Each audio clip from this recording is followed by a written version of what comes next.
El IMER y Radio Ciudadana presentan Zona E, un programa de Reinventa, incubadora de ideas AC, con Carlos Acosta. Zona E, reinventa tus ideas.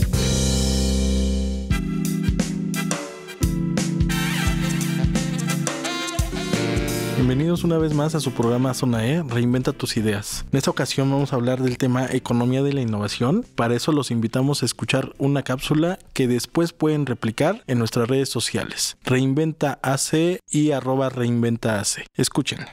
Reinventa tus ideas. De acuerdo a la Secretaría de Economía, a través del Programa Nacional de Innovación, se busca promover y fortalecer la innovación en los procesos productivos y de servicios para incrementar la competitividad económica nacional por medio de políticas públicas. La economía de la innovación genera grandes beneficios para los consumidores, las empresas y la sociedad, pues se fortalece la vinculación entre educación, ciencia básica y aplicada, tecnología e innovación, y así se genera una mayor capacidad de incremento en la productividad y en la competitividad. Para lograr esto, el Programa Nacional de Innovación busca promover la concurrencia de recursos públicos y privados que permitan incrementar las fuentes de financiamiento necesarias para el emprendimiento y la innovación. Dale valor a tus ideas. Reinventa tus ideas.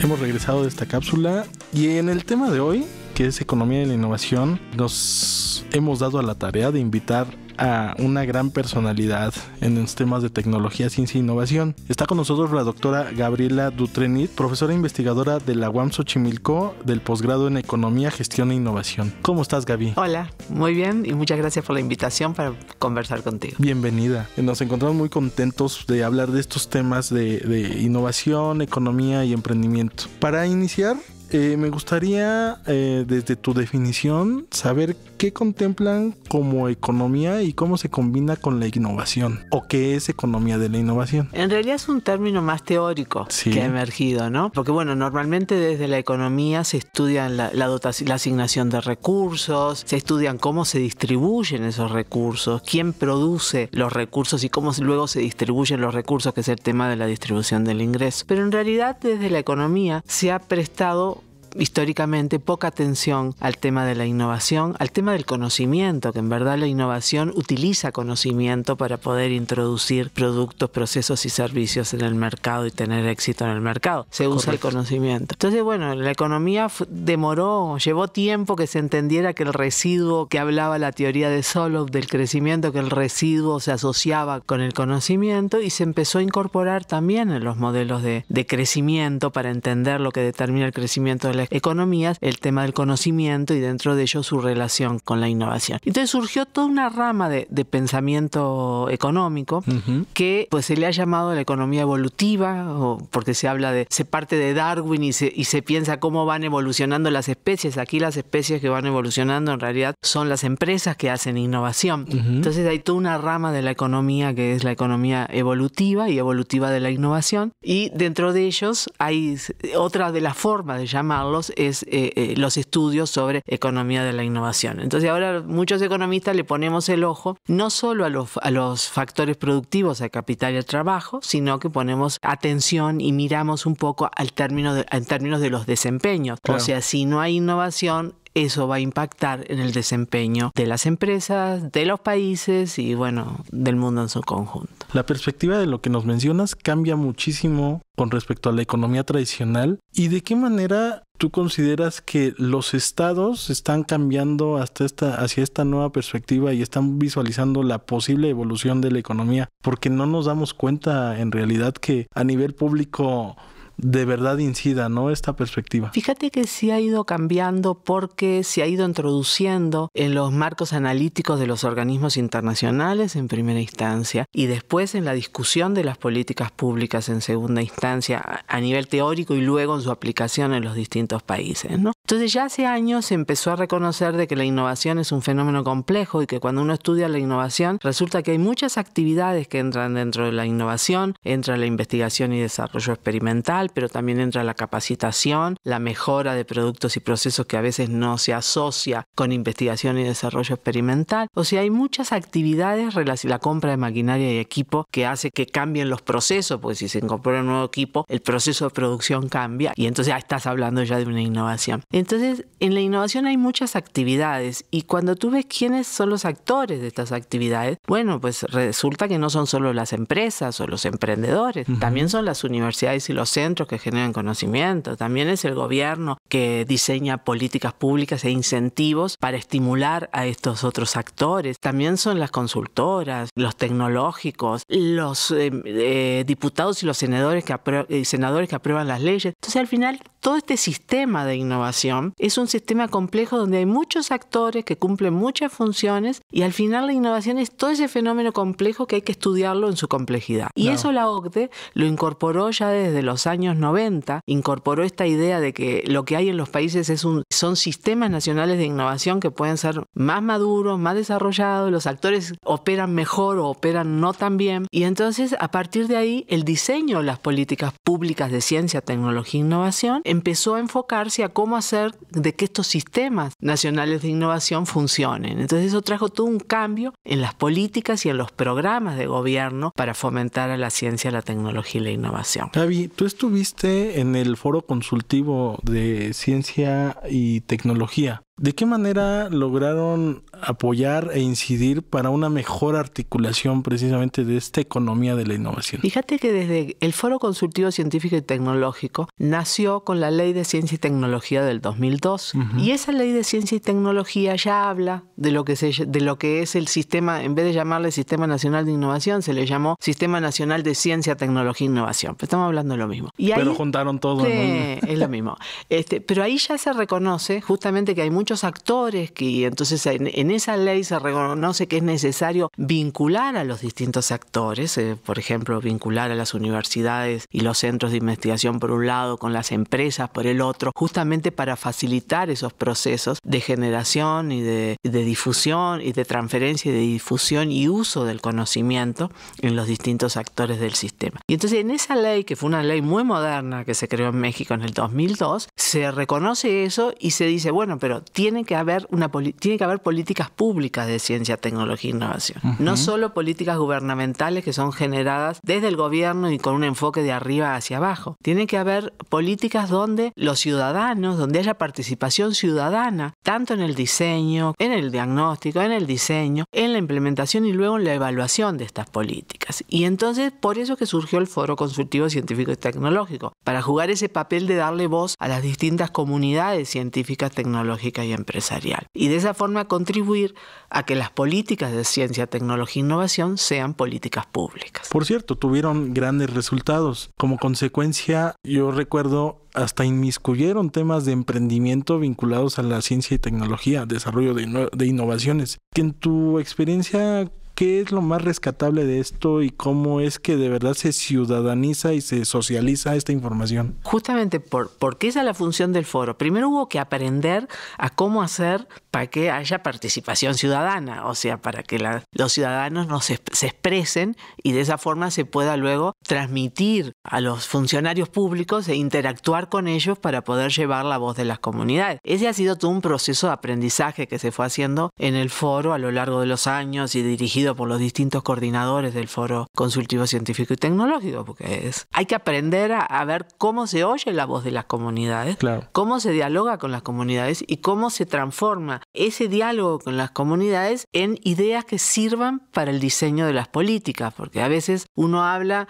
en una jerga, sí, a un nivel que no es el que se necesita para que los funcionarios públicos lo tomen para luego a partir de ahí diseñar nuevos programas de políticas públicas. Y bueno, una de las comunidades que estaba poco atendida era la comunidad de los emprendedores, ¿sí? Mucho menos atendida que la comunidad científica o que la comunidad empresarial. Se oía menos la voz de los emprendedores. Claro. Y por eso decidimos organizar un evento que le llamamos Hablan los Emprendedores, y fue todo un ejercicio como para decir, bueno, ¿qué es lo que opinan? ¿Cuál es la voz de los emprendedores? ¿Qué es lo que opinan los emprendedores? ¿Qué necesitan y qué hay que llevar a las políticas públicas como la opinión, el punto de vista de los emprendedores? ¿Y cuáles consideras que fueron los resultados? ¿Cuál fue el logro que tuviste al realizar este laboratorio, si le pudiéramos llamar así? Y pues gran experimentación. Fue como un ejercicio, justamente como un laboratorio, porque bueno, teníamos que aprender a dialogar, ¿no? Y entonces hicimos 3 sesiones, de hecho, primero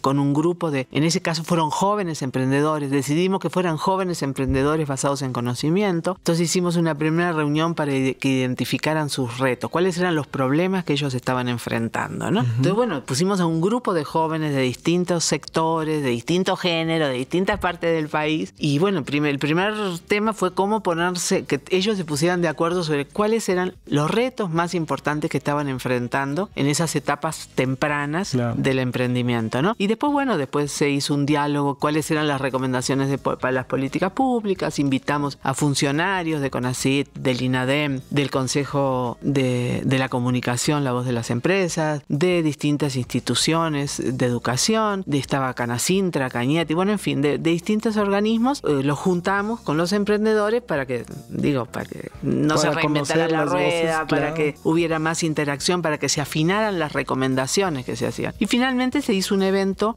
abierto, sí, grande, donde se presentaron públicamente las recomendaciones de este grupo de jóvenes y se hizo una entrega formal de las recomendaciones particularmente a los funcionarios públicos. Padrísimo. Pues vamos a tener que hacer un pequeño corte. Les recuerdo a todo el auditorio que se encuentra con nosotros la doctora Gabriela Dutrenit. Ella es profesora investigadora de la UAM Xochimilco del posgrado de Gestión e Innovación y Economía. Regresamos en un segundo. No se vayan. Síguenos en Twitter, @reinventaac y Facebook, facebook.com/reinventaac. Quédate y sigue escuchando Zona E. Esto es Zona E. Continuamos. Escríbenos a contacto @reinventa.org.mx. Regresamos a Zona E, la zona del emprendimiento. Se encuentra con nosotros la doctora Gabriela Dutrenit de la UAM Xochimilco, profesora investigadora muy reconocida y expresidenta del Foro Consultivo de Ciencia y Tecnología, en una plática muy amena acerca de innovación, economía de la innovación y emprendedores. Hicieron un laboratorio hace un año, ¿sí? Ciertamente. De los resultados que obtuvieron de estas presentaciones y de esta vinculación, ¿qué se está llevando a cabo en este momento y qué hace falta por realizar? Bueno, fíjate que es bien difícil hacer seguimiento de las recomendaciones. Es muy difícil, ¿no? Porque la gente cambia de cargo, yo ya no estoy en el foro consultivo. Cierto. También los funcionarios públicos recogen ideas y luego las incorporan en las mejoras que hacen a sus programas, claro. Sin que digan esto salió de acá o esto salió de allá. El otro día miraba en uno de los nuevos programas cápsulas del Consejo de la Comunicación y dije, ahí tomaron parte de lo que discutíamos en el evento, ¿no? Porque el tema del género, nosotros decíamos, bueno, ¿por qué no llamarle Pepe y Toña Verdes? ¿Sí? Ya hicieron la nueva campaña. Exacto. Y en la nueva campaña veo cómo las mujeres vienen de atrás y pasan hacia adelante, levantaron el tema del género. Que fue uno de los temas. Recuperaron, ¿no? Ahora nada más hay que pedirles que den la referencia. No, pero uno hace las cosas para ir cambiando, porque aquí lo que todos tenemos que contribuir con el granito de arena para que se vaya moviendo un poquito el andamiaje en la dirección apropiada, ¿no? Y es parte de las mejoras, ¿no? De lo que aportas.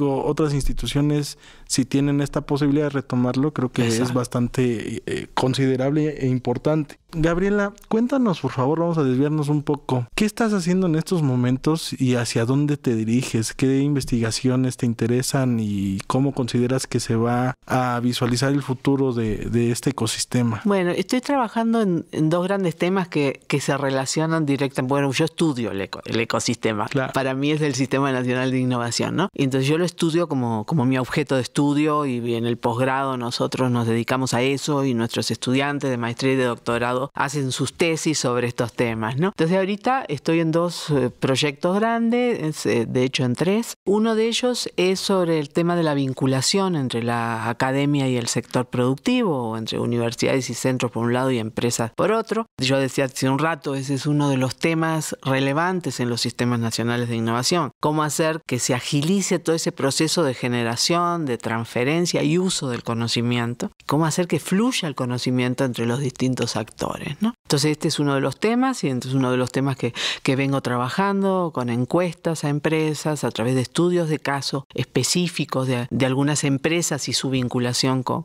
universidades y centros, ¿no? Un segundo proyecto tiene que ver con la participación de las comunidades en el diseño de las políticas de ciencia, en el ciclo de las políticas de ciencia, tecnología e innovación, diseño, implementación y evaluación, ¿no? Y entonces es un proyecto de hecho latinoamericano que estamos haciendo somos como 12 países latinoamericanos: Brasil, Argentina, Costa Rica, Venezuela, Colombia, bueno, El Salvador, Cuba, Chile, bueno, y México, ¿no? Padrísimo. De hecho, nosotros estamos coordinando este proyecto y un poco la idea es recoger justamente estas experiencias de diálogo entre comunidades en distintos países y tratar de extraer una metodología que sea más común. ¿Cuáles son los rasgos principales de cómo hay que hacer estos diálogos en el ámbito de las políticas de ciencia, tecnología e innovación?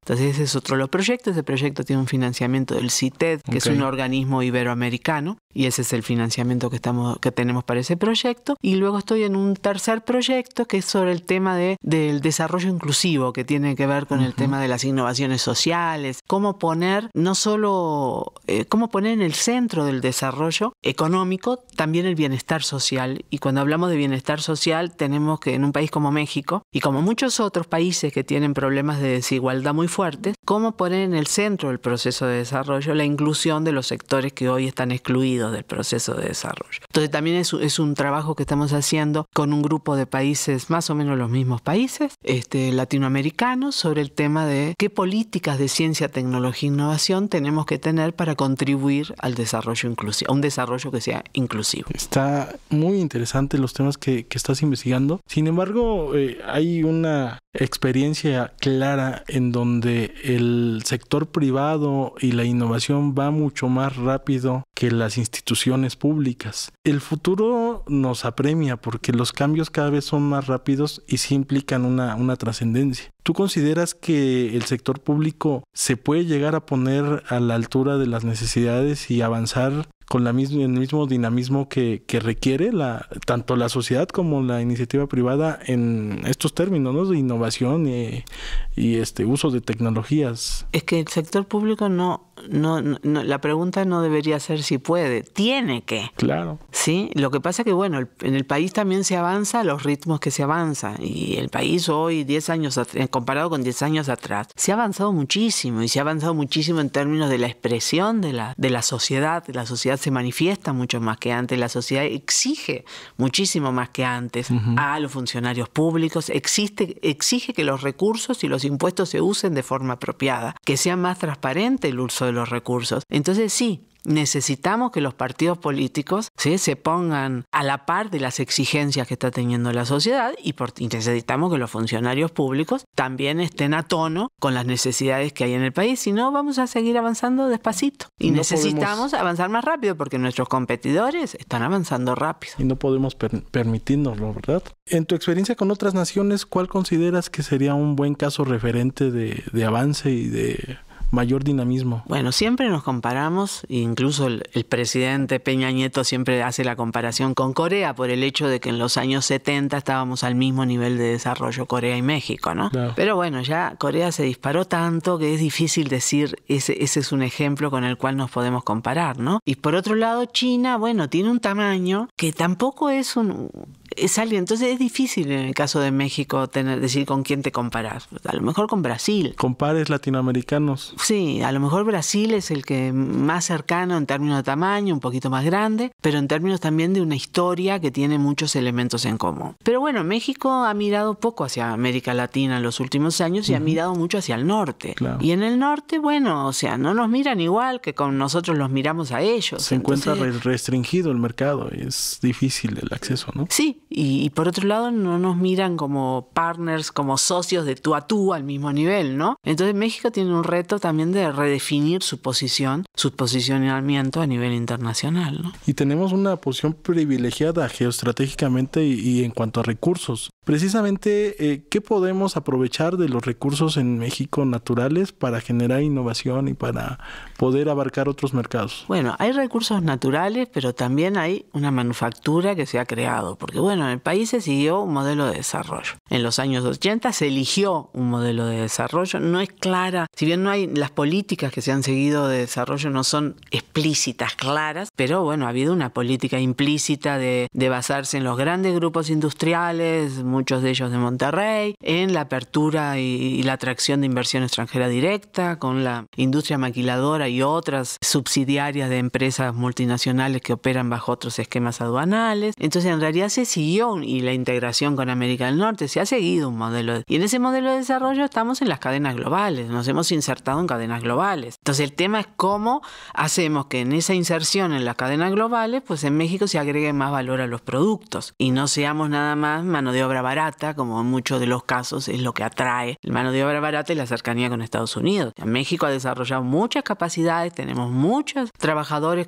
que ya tienen altos niveles de capacitación técnica y bueno, cómo aprovechar ese conocimiento que hay para poder generar más valor que nos va a dar más riqueza como país. Por supuesto, estoy totalmente de acuerdo contigo. A ti en lo académico, ¿qué futuro visualizas? ¿Qué estás buscando aparte de tus investigaciones? ¿Qué otra cosa consideras que sería importante empezar a generar o actuar? Bueno, o sea, a mí me interesa la democracia y en realidad parte de mis investigaciones tienen que ver de una u otra forma con los temas del desarrollo económico y del bienestar social. Por tanto, mi enfoque es un enfoque de desarrollo inclusivo y entonces desde la teoría pues trato de ver cómo se puede contribuir en esa dirección. Padrísimo. Para todos los interesados en escribirte o en brindar alguna referencia, ¿dónde te pueden localizar, Gaby? Bueno, mi correo es Dutrenit, todo corrido,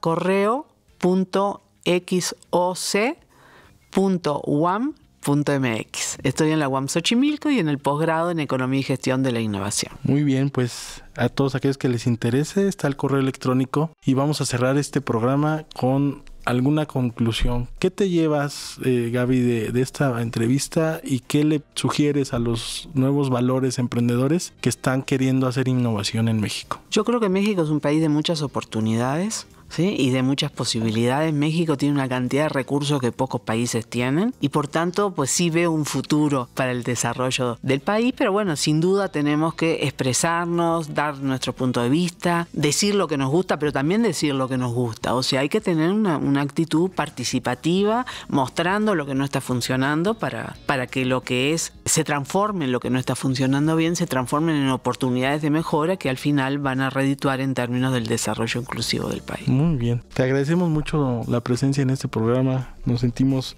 muy orgullosos de haber contado contigo y de seguir compartiendo esta información con nuestro público. Muchísimas gracias por la invitación y me da mucho gusto poder compartir con tu público. Gracias. Pues nos despedimos recordándole nuestras redes sociales para buscarnos en internet, @reinventaac y en Facebook de la misma manera @reinventaac y en la página de internet reinventa.org.mx. Me despido de ustedes. Mi nombre es Carlos Acosta. Como cada semana los espero a la misma hora y en la misma estación. Y le agradezco a nuestro equipo en la operación Herminio Núñez, en la producción Carolina Valle, contenidos Alan Montalvo y nos escuchamos la siguiente semana. Esto fue Zona E.